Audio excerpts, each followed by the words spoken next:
Welcome to The Explainer. Today we're diving into a really big, really important debate that's been happening in Japan about the future of pensions.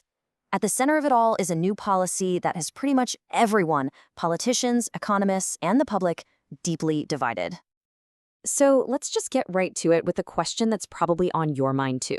As Japan's population keeps changing, is the pension system actually ready for what's coming? A recent bill tried to answer that, and boy, the debate over it was intense. Okay, first things first. To really get what this whole debate is about, we've got to understand the problem they're trying to solve. What's the big issue here? So here's the deal, and it's a huge structural problem. You've got fewer and fewer young people working to support a growing number of retirees. The whole system is just under a ton of pressure. And if nothing changes, the projections show that future pensions could drop so low that a lot of people could end up in poverty.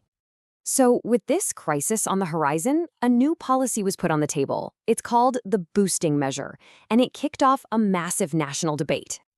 So what exactly is this boosting measure? Well, you can think of it like an emergency brake or a safety switch for the pension system.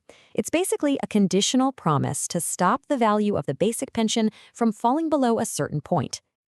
And here's the key thing about how it works. This isn't some permanent, automatic pay raise. Nope, it's conditional. It only gets triggered if and only if the official government forecasts say, uh-oh, we see trouble ahead for the pension system. Then, and only then, does the measure kick in to prop things up. Okay, so what do the people who were for this measure have to say? Let's break down the yes side of the argument. They saw this as a really necessary and responsible plan to protect Japan's elderly. For the people supporting it, this was a really smart, balanced move. They weren't just writing a blank check, you know? They saw it as this flexible tool to do two really important things. First, make sure retirees have a basic standard of living. And second, and this is huge, to restore people's faith that the system isn't just going to collapse on them. And this quote, this just perfectly captures their whole way of thinking. For them, it wasn't just about spreadsheets and numbers. It was a moral thing, a duty to protect the most vulnerable people in their society and to rebuild that trust in the social contract. But of course, it wasn't that simple. There was a ton of opposition. So now let's flip the coin and look at the case against the measure.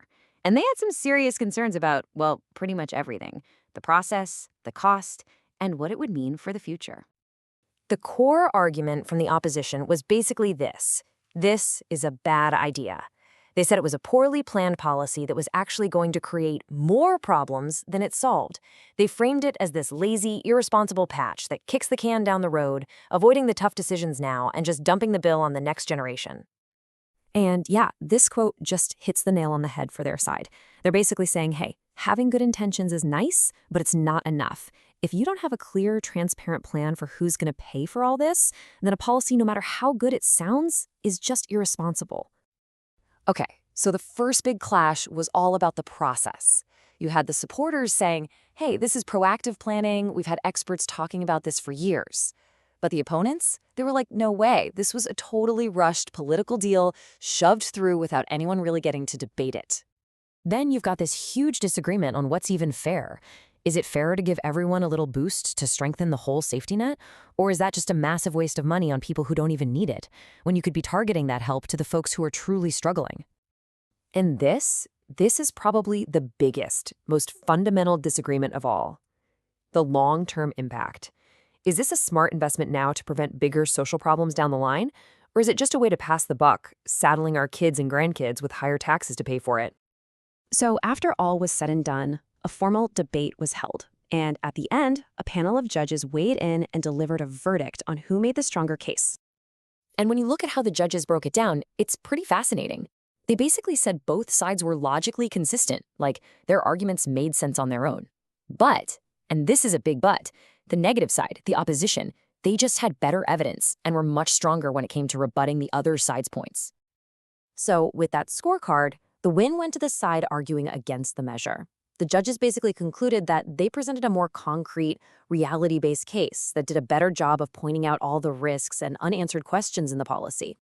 But, you know, a debate verdict doesn't end the real-world conversation. It's still going on.